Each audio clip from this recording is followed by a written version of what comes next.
Welcome to the Full Tracy Monday Audio Commentary. This is Owen Tracy recording. It's 3:42 p.m. that is Central Time. Today is February 26th. We've just had the Nvidia earnings, and they were good. They came in just about where expectations were. But unfortunately, when you have a market cap of 3 trillion and a PE ratio of 55 and a price to sales ratio in the teens, then good isn't good enough. So the share is in mildly negative territory in the after hours. It's right in the region of the 200-day moving average. I thought it was very funny today that there was somebody being interviewed on Bloomberg right ahead uh, the uh, of the earnings announcement, and she said, "Oh, the weekly chart looks like it's still a really trending environment, and this is just a consolidation." Well, it might be. It might just be just a consolidation. And we've definitely had some talk from uh, Mark Zuckerberg that he's talking about building a $200 billion data center. So that would be a lot of power and a lot of chips. And if you were actually to go ahead and do that, well, then that would also be a big ramp higher in the volume of cash that's being devoted to AI. But NVIDIA, it did hit a new all-time high in January, but right now it's trading exactly where it was back in June. So I think this is a significant loss of momentum. And we've also had a loss of momentum in the earnings. So fundamentally, earnings losing momentum should contribute to the stock losing momentum, and that's exactly what's happening. And the share is at the volatility that had been implied in the options markets for a move of about 8%, and it might just open up tomorrow at pretty much flat. So then that has been reasonably benign for the Nasdaq, which is holding on here. And then we also have the bigger question here about Bitcoin, which was down $5,000 today. Gold was pretty much unchanged, and then oil prices were mildly negative territory. The Dow Jones Industrials was down about 270 points. And then when we think about the wider markets, well, we're still in an environment where there's a lot of uncertainty about tariffs. And I think a point that is now being made is uh, it was Charlie Morris who said it today. He was like, well, maybe strife and chaos is the objective. And that's potentially true.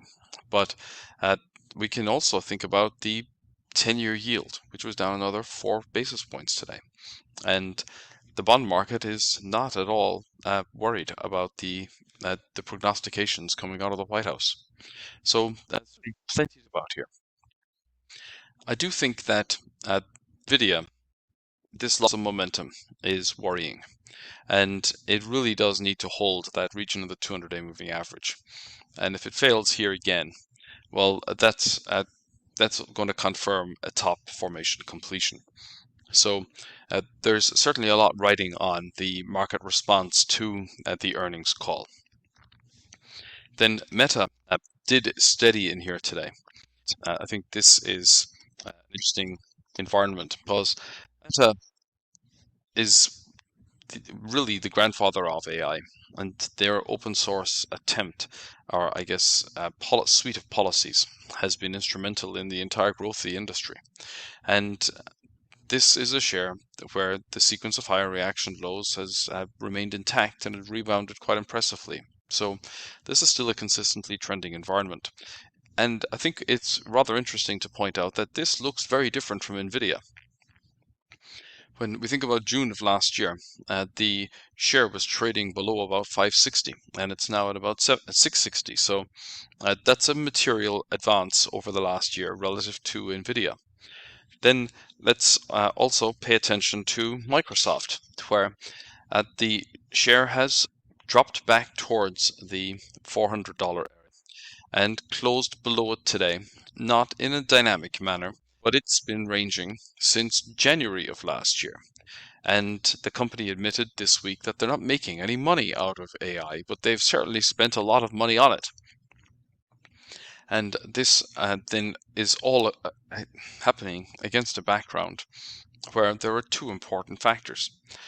I think one is that the Chinese tech sector is starting to gather some steam. So Alibaba, for example, had dropped back sharply yesterday and rebounded in here today. And it does look likely that the Communist Party is going to be more friendly towards the tech sector.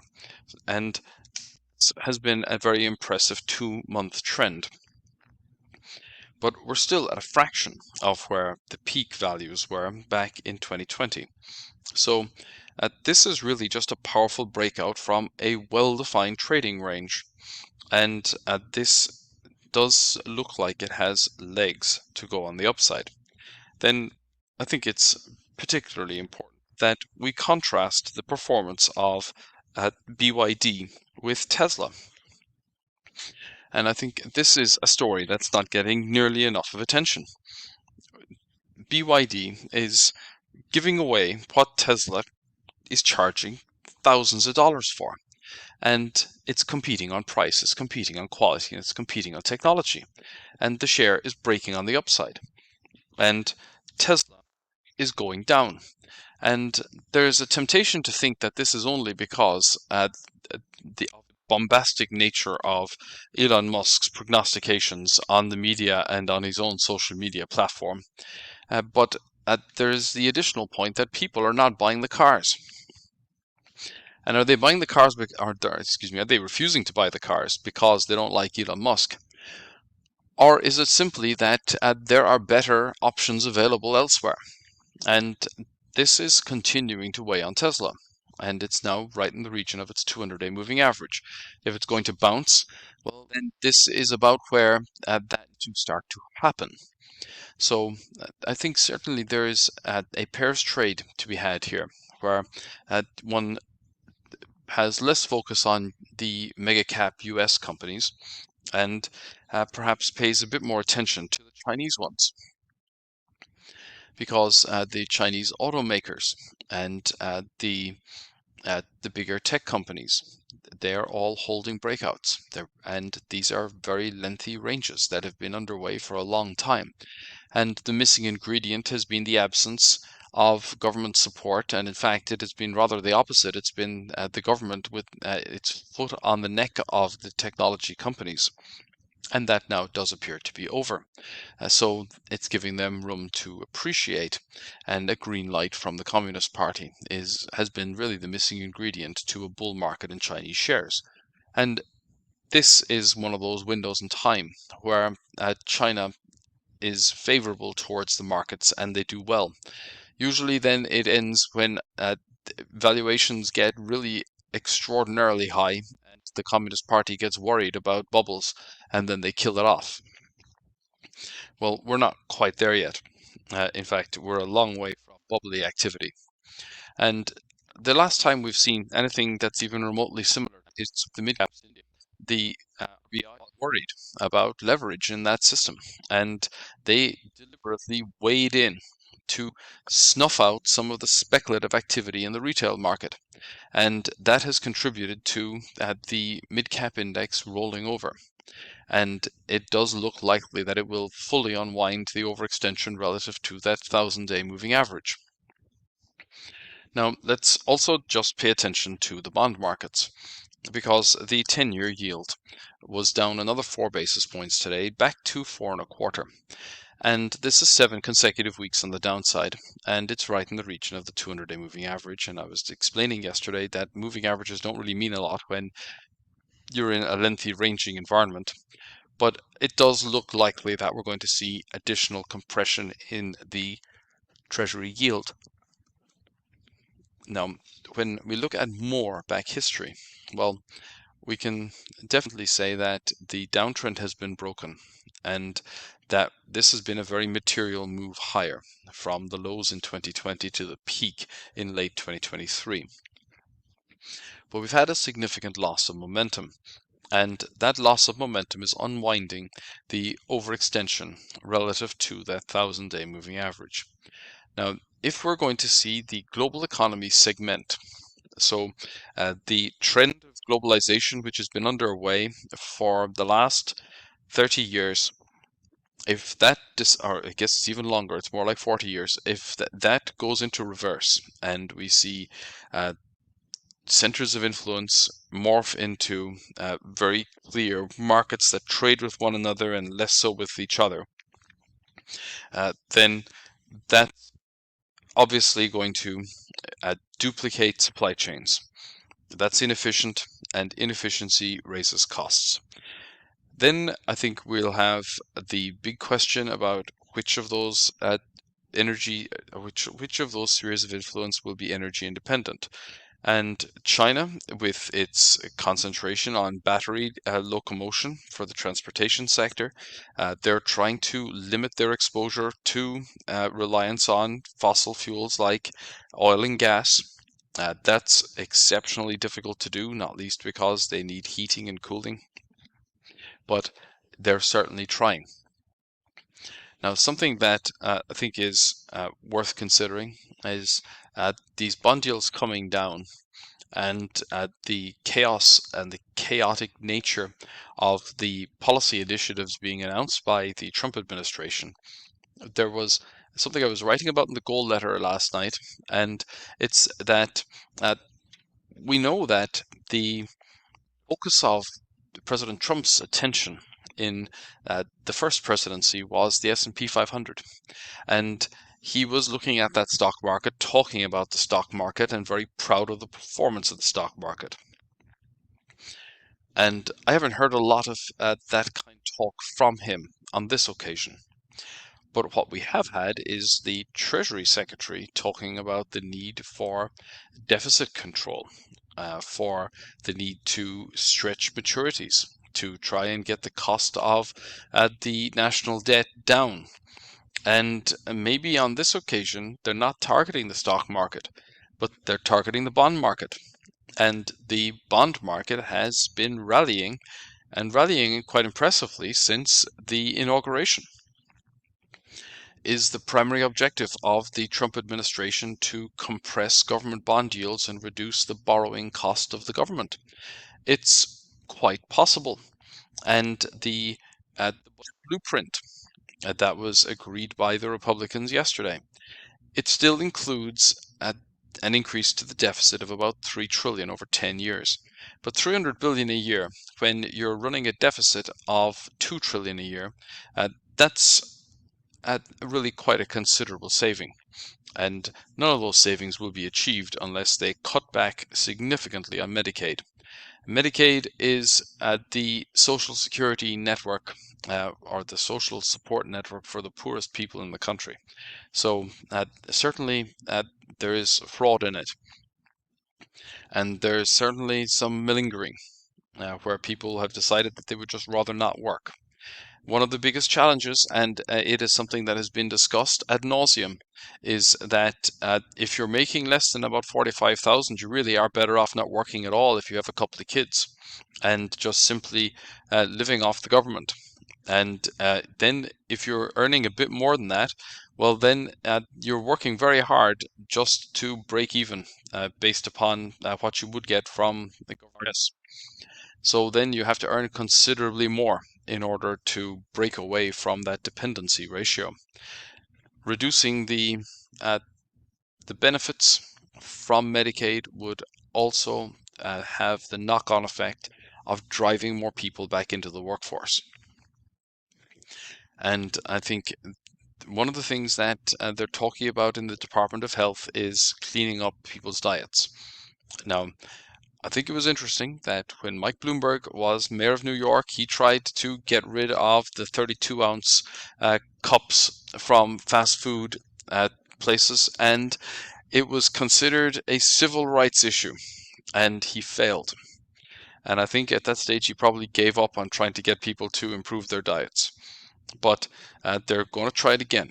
So I think that's another interesting scenario. But government bond yields coming down, that is certainly beneficial from the government's perspective. But of course, what it also implies is that economic growth is moderating, and that is one of the factors that could contribute to somewhat lower or at least lower inflation on one side of the spectrum, whereas tariffs and uncertainty would raise inflation at the other. But We also have oil prices that have been falling. Now, not in a dynamic manner today, but coming back down towards that $70 area on Brent crude.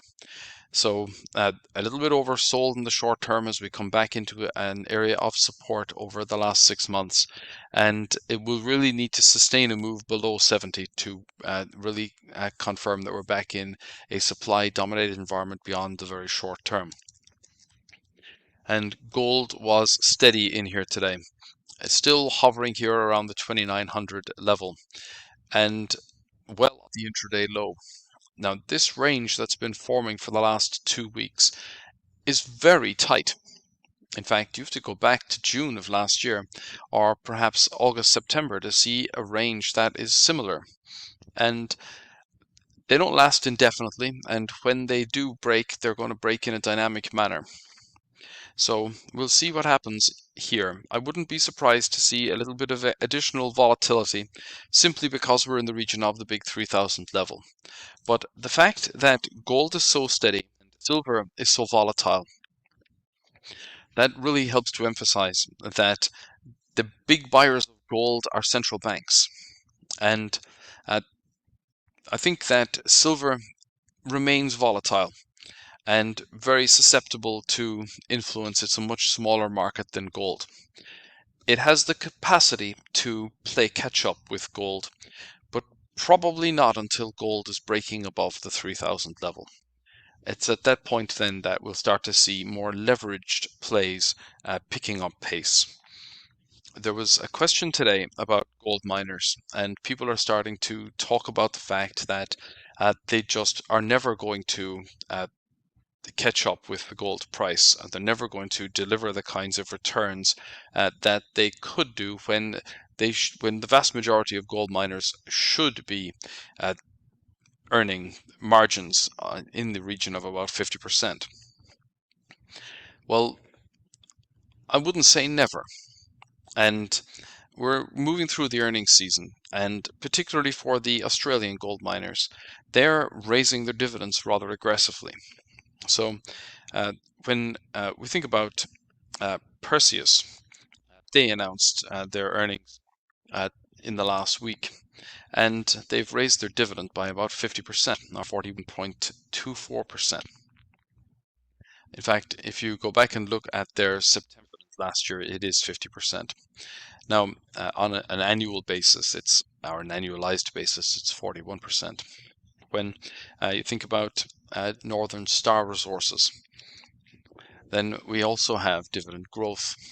So on an annualized basis, it's nearly 51%. Now, when investors get that kind of dividend growth and they get leverage to the gold price, well, that's going to attract them. One of the most attractive parts of the gold mining sector in the 1970s were the South African gold miners because they were paying out dividends. They had dividend yields of about 8, 9, or 10%. So they were just passing through all that profit to the bottom line for investors. And mining companies have had this, I guess, reputation as capital destroyers. And it was deserved because they were borrowing a ton of money. They were investing it in digging holes with little chance of turning a profit. And then nothing to show for it after a decade of exploration. So then when you had ETFs evolve, people were saying, well, I just want leverage to the gold price. I'll just buy the ETF. I'll just look at having physical gold. I don't need to have the miners. And it's taken an awfully long time for the miners to adjust. And the first thing they did was they said, right, we're going to adopt the all-in sustaining cost model. But of course, it's that's one of the benefits is that you get an idea of what their current costs are. But all-in sustaining costs do not include the cost of building new mines or going out and finding new resources to mine as the current mining stock reaches the end of its useful life. So that's a consideration that investors have become more wily to. But what gold miners really need to do is to pay dividends. And if they can do that, and if those dividends are competitive with yields. And they're certainly competitive with yields if yields are going up and dividends are going, if yields are going down and dividends are going up. So that I think is rather important to emphasize.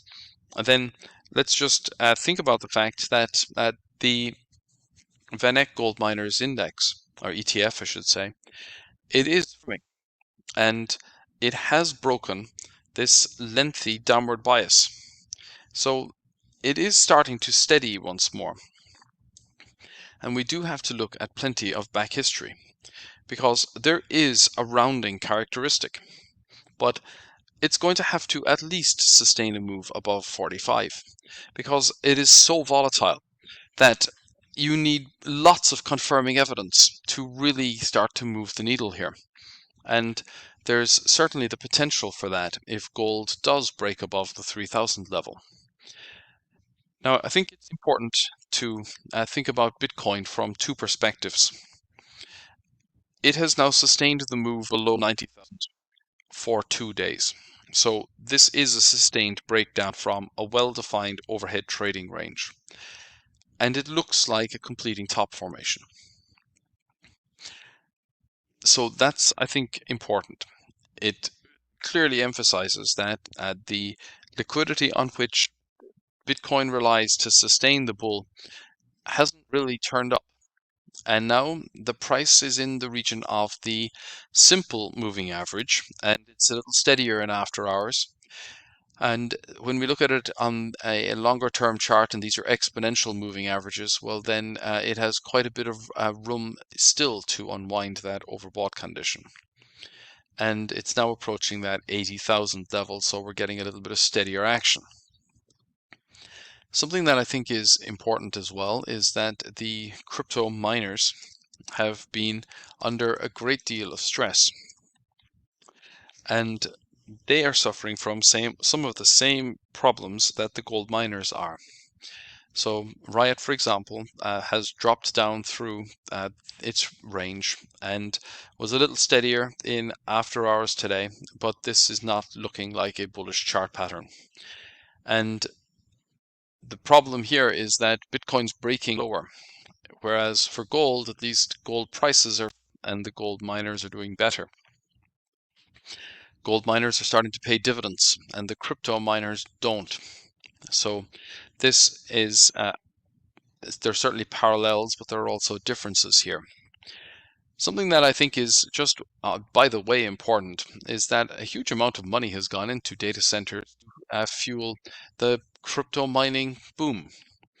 Well, if crypto is not going to be as popular and the hash rate declines, the difficulty of mining will also deteriorate, then there will be less need. And there's a lot of computing power that could be redevoted to AI without having to go off and build a lot more data centers or to build the power generating capacity to run them. So the downtrend in Bitcoin is an underappreciated factor in the weakness for NVIDIA. But we'll see how NVIDIA trades tomorrow. And I think with that, I'll leave you for today, and I'll wish all the best to all of you.